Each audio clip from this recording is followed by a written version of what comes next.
사사기 18장 1절부터 10절까지의 말씀과 끝절 30절과 31절 이렇게 두 군데를 제가 읽고 말씀 나눕니다. 사사기 18장 1절입니다. 그때 이스라엘의 왕이 없었고 단지파는 그때 거주할 기업의 땅을 구하는 중이었으니 이는 그들이 이스라엘 지파 중에서 그때까지 기업을 분배받지 못하였습니다. 단 자손이 소라와 에스다올에서부터 그들의 가족 가운데 용맹스러운 5사람을 보내어 땅을 정탐하고 살피게 하며 그들에게 이르되 너희는 가서 땅을 살펴보라 하며 그들이 에브라임 산지에 가서 미가의 집에 이르러 거기 유숙하니라.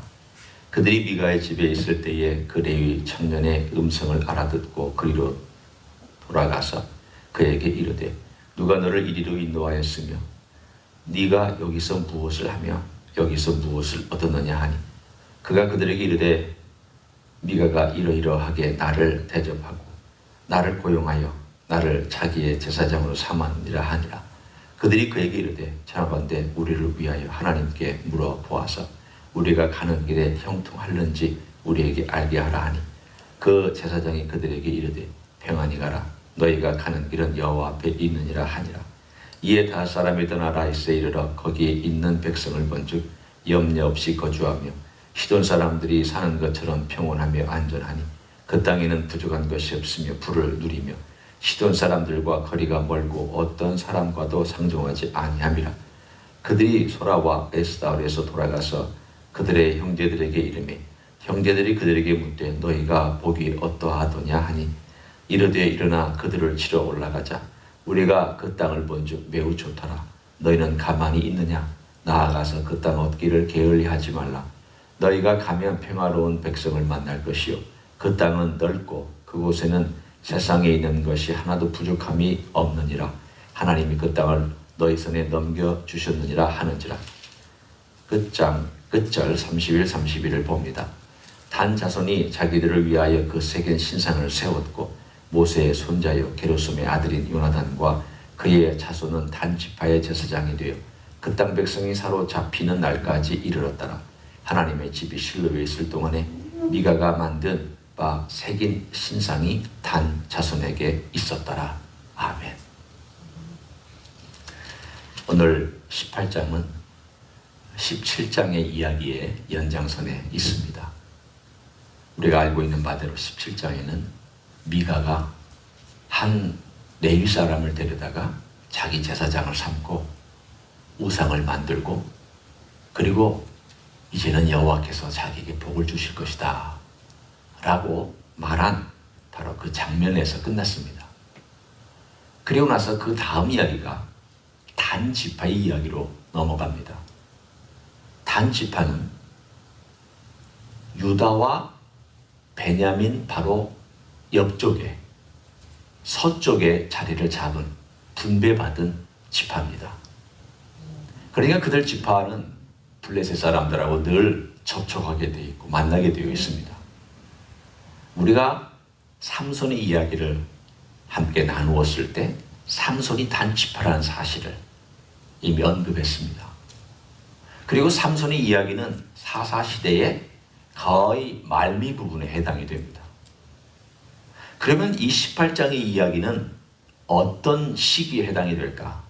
가만히 보면 맨 뒤에 이렇게 나와 있는 걸 봅니다.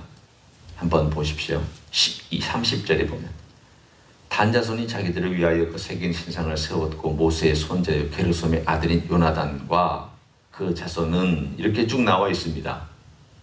그 청년의 이름이 드디어 여기서 등장합니다. 요나단이라고 나와 있습니다. 그러니까 이 세대를 가만히 살펴보면 조금 멀리 우리가 따져서 생각한다 할지라도 한 세대를 40년으로 삼는다 할지라도 모세의 손자다. 그렇다면 제사장의 집안은 아니지만 레위 지파의 집안으로서 모세의 가문에 있다는 것을 알 수가 있습니다. 그리고 모세의 가문이니까 사람들이 모세의 가문이야. 모세의 가문이라면 믿을만하지. 이 사람이 우리의 제사장이 되면 이건 굉장한 일이다 라고 그렇게 여겼습니다. 그것은 하나님의 뜻은 아닙니다. 하나님은 모세의 자손이 제사장이 되는 게 아니라 아론의 자손이 제사장이 되는 것입니다. 하나님의 뜻은 분명한데 사람은 자기의 뜻을 먼저 앞세워서 하는 것을 기뻐합니다. 오늘 단지파를 한번 보십시오. 단지파는 하나님이 땅을 이미 주셨습니다. 18장을 보면서 우리는 오해하지 않아야 됩니다. 18장 1절에 보면 중간에 이는 그들이 이스라엘 지파 중에서 그때까지 기업을 분배받지 못하였습니다. 분배받지 못하였다 그러면 하나님이 그 단지파에게는 땅을 안 주셨네요 라고 우리가 단정이 지을 수 있습니다. 아닙니다. 이미 땅을 주었지만 그 땅을 대적들에게서부터 빼앗지도 못하고 또 빼앗겼다는 것을 말씀하고 있습니다. 받지 못했다는 것과 마찬가지입니다. 그러면 그들이 삼손의 경우를 우리가 본다면 단지파의 일부가 그 지역에 남아 있었고 일부는 저 북쪽으로 올라갔다는 걸 알 수 있습니다. 단지파의 용사는 4만 명이 넘었습니다. 그런데 600명이 저 북쪽으로 올라갔다는 것은 지파의 모든 용사들이 다 올라갔다는 뜻이 아닙니다. 지파 중에 어떤 집안에 집합체가 적응을 하지 못하니까 우리 북쪽으로 올라가서 개척해 봅시다 라고 해서 올라가서 5명이 저 북쪽으로 갔다가 나이스라고 하는 저 가장 북단의 한 도시를 발견하고 그들이 그쪽으로 이주해가는 과정이 오늘 18장에 나와 있습니다. 그러면 우리는 이런 질문을 할 수 있습니다. 단지파는 과연 하나님의 뜻을 따랐습니까? 여러분이라면 단지파가 하나님의 뜻을 따랐다, 따르지 않았다 라고 하는 이 두 가지 선택에 어디에다가 동그라미를 치시겠습니까? 당연히 따르지 않았죠. 왜냐하면 하나님께서 분배해 주셨다는 그 땅의 기업은 거기서 그들이 얼마나 적들이 위험하고 어렵고 그들의 삶이 힘들더라도 내가 너에게 준 땅이다. 너는 개척해라. 여기서 나를 의지하고 너의 대적들을 몰아내라. 내가 너와 함께한다. 내가 모세와 함께하듯 여호수아와 함께하듯 내가 함께하겠다. 그 약속을 붙잡고 그 땅에서 그들은 힘들어도 버텨내야 했습니다. 그 중에 일부에 버텨낸 사람이 삼손과 그쪽의 단지파의 가족들이고 그리고 일찌감치 포기해버리고는 저 북쪽으로 쉬운 길을 선택해서 올라가 버린 사람의 이야기가 18장의 이야기입니다. 그래서 단지파는 둘로 갈라졌습니다. 하나는 저 북쪽, 하나는 이 남쪽. 그 과정 속에서 그들은 하나님께 기도하지 않고 묻지 않았습니다. 하나님, 우리가 이 기업을 떠나려고 하는데 이것이 하나님이 기뻐하시는 뜻입니까? 얼마든지 물어볼 수 있었습니다. 왜냐하면 그 당시에 하나님의 제사장들은 실로라고 하는 도시에 있었고 성막도 거기에 있었고 하나님의 언약궤도 거기에 있었습니다. 그들은 하나님한테 가서 하나님께 충분히 물어볼 수 있었고 하나님의 도움을 구하는 일을 할 수도 있었지만 그들은 하나님께 물어보지도 아니하였으며 오늘 본문의 이야기를 쭉 보면 미가의 집에 들어갑니다. 그 미가의 집에 들어가서 그 집의 제사장인 이 요나단을 데리고 쉽게 얘기하면 납치해 갑니다. 납치해 갈 뿐만 아니라 신상을 가져갑니다. 이 신상의 이름은 아마도 여호와라고 하는 이름을 붙여놨을 겁니다. 하나님의 이름을 거기다 붙여놓고 이 하나님을 섬기는 것이다 라고 그렇게 했을 것입니다. 그래서 그들이 이 과정 속에서 이 미가의 집에 있었던 우상과 그리고 미가가 제사장을 세웠던 요나단과 그리고 이 모든 사람들을 다 데리고 저 북쪽에 올라가서 오늘 본문에 있는 것처럼 그들이 원하는 도시를 세웠다. 그리고 그 도시 이름을 단이라고 했다.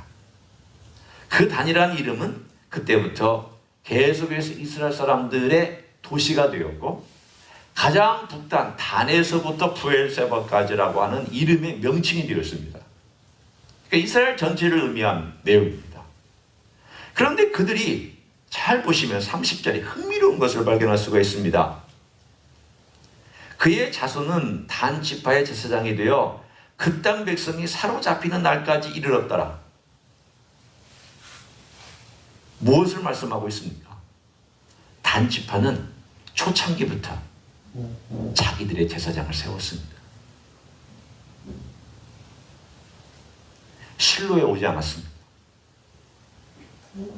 사사시대 동안 하나님을 예배하고 하나님을 향하여 경배하고 제사를 드리는 유일한 길은 실로에 와서 거기서 짐승을 잡고 하나님께 제사를 드리는 것이 그때의 사사시대에 하나님께 예배하고 용서를 구하고 양을 바치고 소를 바치는 바로 그것이었습니다. 한나도 실로에 와서 기도했습니다. 그곳에 와서 하나님께 예배했습니다. 그런데 단지파는 실로? 너무 멀어. 우리는 거기 가지 않아. 우리는 우리의 제사장이 있다. 우리는 우리가 하나님을 섬기는 제사장을 세웠다. 그는 모세의 자손이다. 그는 정통으로 모세의 후손이다. 우리에게는 신상이 있다. 이 거룩한 신상이 우리와 함께 있기 때문에 우리는 여호와를 잘 섬기는 것이다. 그들은 그들 나름대로의 많은 이유들을 갖고 있었습니다. 하나님을 잘 섬긴다. 제사장이 있다. 우리는 하나님이 복 주셔서 이 땅을 정복할 수 있었다. 이 땅에 우리는 번성할 것이다. 우리는 잘 될 것이다. 축복한 걸 봐라. 이 번영을 봐라.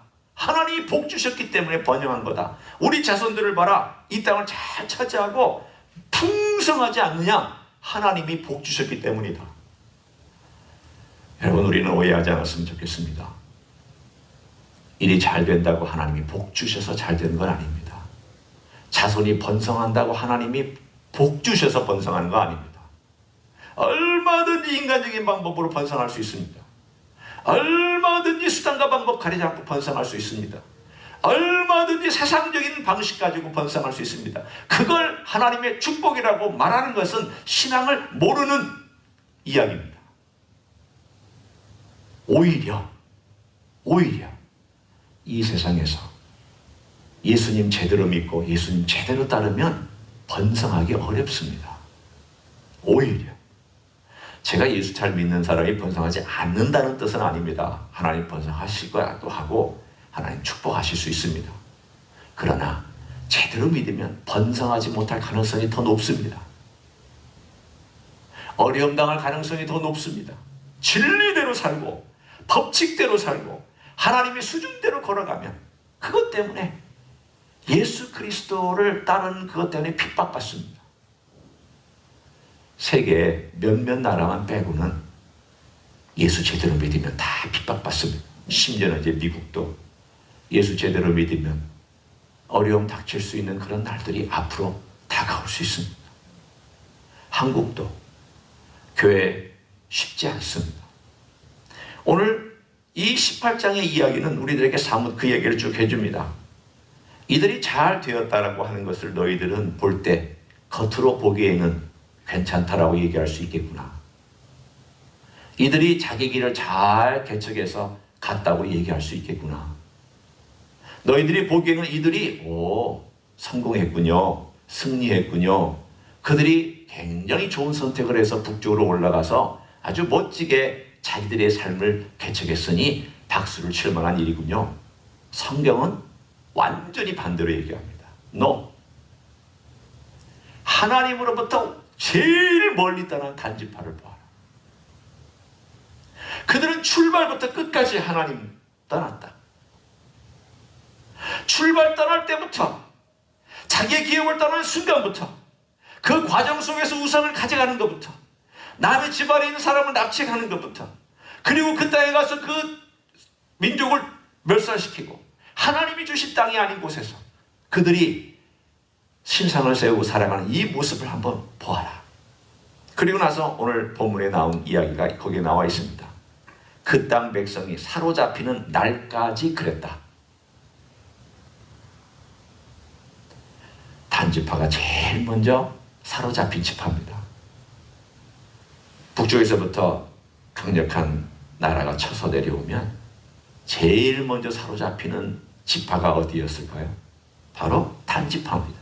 단지파는 항상 싸움이 날 때마다 제일 먼저 얻어 터지는 지파입니다. 제일 먼저 포로로 잡혀가는 지파입니다. 제일 먼저 고생하는 지파입니다. 심지어는 아수르에 의해서 포로로 잡혀가는 바로 그때 제일 먼저 잡혀가서 저 멀리 자 북쪽으로 동쪽으로 흩어버린 가장 그 대표적인 지파가 단지파입니다. 우리는 이 이야기의 끝을 합니다.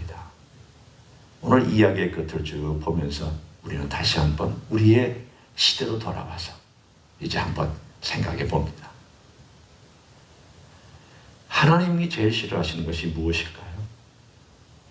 하나님으로부터 독립된 삶을 사는 것. 하나님 싫어하십니다. 아담과 하와의 죄가 무엇일까요? 하나님으로부터 독립하는 것. 아담과 하와의 죄입니다. 하나님 없이 결정하고 하나님 없이 행하고 하나님과 같이 될 수 있고 하나님이 아니라고 하는 것을 괜찮다라고 얘기하는 독립된 생각, 하나님을 떠난 생각을 의미합니다. 그 반대, 완전히 하나님을 떠나서 완전히 그 길을 걸어간 단지파가 있습니다. 그러나 반대가 있습니다. 완전히 하나님께 순종한 그 이야기가 있습니다. 바로 크리스마스에 우리를 방문해 주신 예수 그리스도의 이야기가 바로 단지파의 반대편에 있습니다.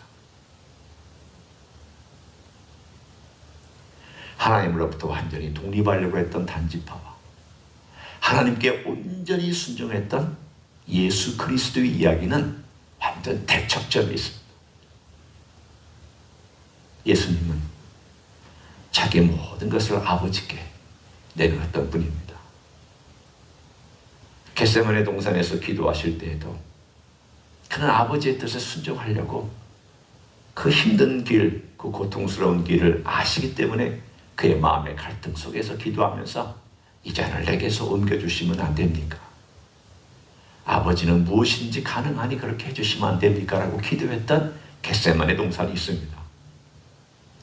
우리는 이것을 단지파가 갔던 길을 넓은 길이라고 얘기를 합니다. 우리는 예수님이 걸어가셨던 길을 좁은 길이라고 얘기를 합니다. 우리는 늘 이 둘 사이에서 갈등합니다. 이 좁은 길을 가야 되나? 넓은 길을 가야 되나? 좁은 길을 가면 힘들고 어렵고 이 길을 가면은 내가 많은 것들을 잃어버릴 것 같은데 어떻게 내가 이렇게 살 수 있을까?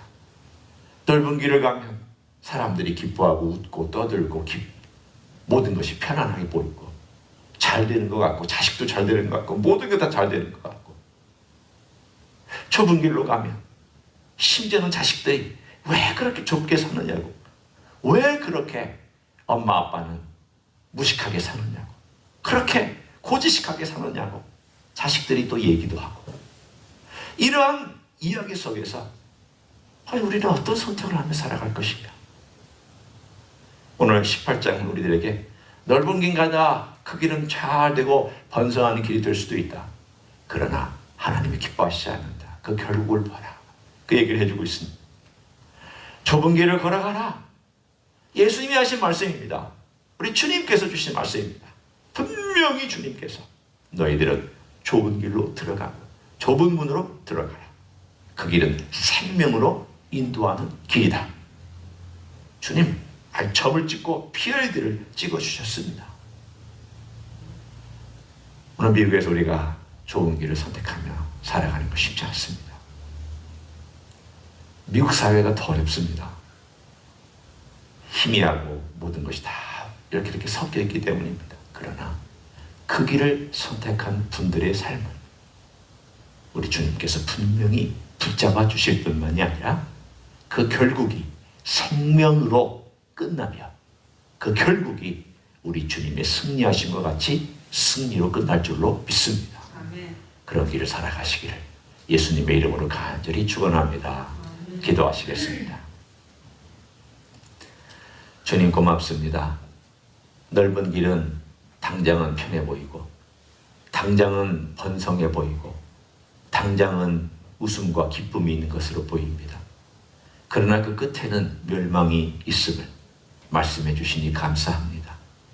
오늘 단지파가 선택했던 그 멸망의 길, 보기에는 좋았으나 그러나 그 결국은 하나님으로부터 제일 멀리 떨어진 지파가 되는 운명이 되었습니다. 반대로 우리 주님은 우리 주님으로 하나님으로부터도 버림받은 십자가형의 언도받고 고통스러우셨으나 우리 하나님 아버지께 모든 것을 맡기며 순종함으로 우리의 구원을 이루어 주시니 감사를 드립니다.